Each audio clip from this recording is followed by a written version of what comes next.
Hello, ನಾನು ನಿಮ್ಮ ಚಂದ್ರಮೌಳಿ ಕಣಿವಿ ಕಾರ್ನರ್ಗೆ ಸ್ವಾಗತ. Asia cup cricket tournament super 4 match ಇವತ್ತು ಇಂಡಿಯಾ ವರ್ಸಸ್ ಪಾಕಿಸ್ತಾನದಿಂದ ಹೈ ಡ್ರಾಮಾ ನೀವು ನೋಡ್ತಾನೆ ಇದ್ದೀರಿ ಕಳೆದ 4-5 ದಿನಗಳಿಂದ. ಭಾರತದ ಮೇಲೆ ಹೀನಾಯ ಸೋಲನ್ನು ಅನುಭವಿಸಿದ ಮೇಲೆ ಅವಮಾನಿತಗೊಂಡು ಕುಂಟು ನೆವ ಹೇಳ್ತಾ ಮ್ಯಾಚ್ ರೆಫ್ರಿ ಆಂಡ್ರೂ ಪೈಕ್ರಾಫ್ಟ್ ಅವರನ್ನು ತೆಗೆದು ಹಾಕಬೇಕು, ಇಲ್ಲಾಂದ್ರೆ ನಾವು ಬಾಯ್ಕಾಟ್ ಮಾಡ್ತೀವಿ. ಅಷ್ಟೆಲ್ಲ ಪೋಸ್ಟ್ ಮ್ಯಾಚಿಗೆ ಬರಲಿಲ್ಲ, ಕ್ಯಾಪ್ಟನ್ ಬರಲಿಲ್ಲ. ಪ್ರೀ ಮ್ಯಾಚ್ ನಿನ್ನೆ ಕೂಡ ಪಾಕಿಸ್ತಾನ ಟೀಮಿಂದ ಯಾರೂ ಬರಲೇ ಇಲ್ಲ.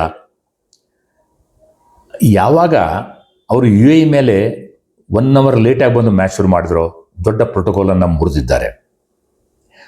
ಆಮೇಲೆ ಟಾರ್ಗೆಟ್ ಪೈಕ್ರಾಫ್ಟ್ ಯಾವಾಗ ಪ್ಲ್ಯಾನ್ ವಿಫಲವಾಯಿತು ಆವಾಗ ಬಾಲ ಮುದಿರ್ಕೊಂಡು ವಾಪಸ್ ಆದರು.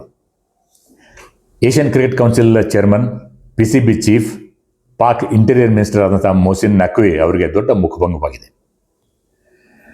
ಭಾರತದ ಆಟಗಾರರು ಶೇಕ್ ಹ್ಯಾಂಡ್ ಮಾಡದೆ ಹೋಗಿದ್ದು ಗುಡ್ ವಿಲ್ ತೋರಿಸಿಲ್ಲ, ಆದರೆ ಪ್ರೋಟೋಕಾಲ್ ಮುರಿದಿಲ್ಲ. ಆದರೆ ಮುಖ್ಯವಾಗಿ ಇಲ್ಲಿ PCB ಪ್ರೋಟೋಕಾಲ್ ಖಂಡಿತವಾಗಿ ಮುರಿದಿದೆ. ಹೀಗಾಗಿ PCB ಇನ್ನೂ ಗಂಡಾಂತರದಿಂದ ಪಾರಾಗಿಲ್ಲ. ಭಾರತ ಮತ್ತು ಇತರ ಟೀಮ್ಗಳ ಮಧ್ಯೆ ಗ್ಯಾಪ್ ಭಾಳ ಜಾಸ್ತಿ ಆಗ್ತಾಯಿದೆ. ಆದರೂ ಕೂಡ T20 ಮ್ಯಾಚ್ ಅಂದರೆ ಡೇಸ್ ಪರ್ಫಾರ್ಮೆನ್ಸ್, ಹೀಗಾಗಿ ಯಾವುದೇ ಟೀಮನ್ನು ಹಗುರವಾಗಿ ತೆಗೆದುಕೊಳ್ಳುವ ಹಾಗಿಲ್ಲ. ಇನ್ನೂ ಪಾಕ್ ಟೀಮ್ನಲ್ಲಿ ಡೇಂಜರಸ್ ಪ್ಲೇಯರ್ಸ್ ಆದಂಥ ಶೈನ್ ಅಫ್ರಿದಿ ಹಾಗೂ ಫಕ್ರ್ ಜಮಾನ್ ಇದ್ದಾರೆ. ಇನ್ನು ನಮ್ಮ ಭಾರತ ಟೀಮ್ನಲ್ಲಿ ಅಕ್ಷರ್ ಪಟೇಲ್ ಹೆಡ್ ಇಂಜುರಿ ಆಗಿದೆಯಲ್ಲ, ಅವರು ಆಡದೆ ಹೋದರೆ ಸ್ವಲ್ಪ ಬ್ಯಾಲೆನ್ಸ್ ಹೆಚ್ಚು ಕಡಿಮೆ ಆಗುತ್ತದೆ. ಆದರೆ ನನ್ನ ಪ್ರಶ್ನೆ ಅಂದರೆ ನಂಬರ್ 8ನಿಂದ ಯಾವ ರೀತಿ ಬ್ಯಾಟಿಂಗ್ ಎಕ್ಸ್ಪೆಕ್ಟ್ ಮಾಡ್ತೀರಿ? ಮೊದಲು 7 ಬ್ಯಾಟ್ಸ್ಮನ್ ಆಡದೆ ಹೋದರೆ ನಂಬರ್ 8ಇಂದ ಏನೇ ಎಕ್ಸ್ಪೆಕ್ಟ್ ಮಾಡ್ತೀರಿ ಅಲ್ವೇ?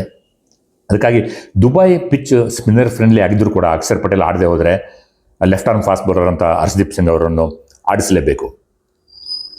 ಈ ಲೋ ಸ್ಕೋರಿಂಗ್ ಸ್ಪಿನ್ನರ್ ಫ್ರೆಂಡ್ಲಿ ಪಿಚ್ಗಳಲ್ಲಿ ಗಿಲ್ ಅವರು ಈ ಟೀಮ್ನಲ್ಲಿ ಮಿಸ್ಫಿಟ್ ಅಂತ ನನಗನ್ನಿಸ್ತಾ ಇದೆ. ಅತ್ತ ಪಾಕ್ ಓಪನರ್ ಅಂತ ಯಂಗ್ಸ್ಟರ್ ಸಯಮ್ ಅಯೂಬ್ ಅವರು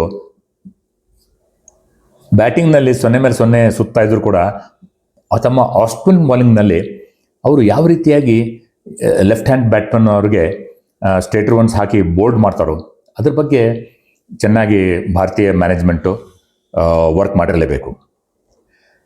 ಒಟ್ಟಾರೆ ನನ್ನ ಅನಿಸಿಕೆ ಏನಂತಂದರೆ ಇವತ್ತಿನ ಮ್ಯಾಚ್ನಲ್ಲಿ ಪಾಕಿಸ್ತಾನ ಪುಷ್ ಓವರ್ ಆಗೋದಿಲ್ಲ. ನಿಮಗೇನು ಅನಿಸುತ್ತೆ? ಕಮೆಂಟ್ ಮಾಡಿ.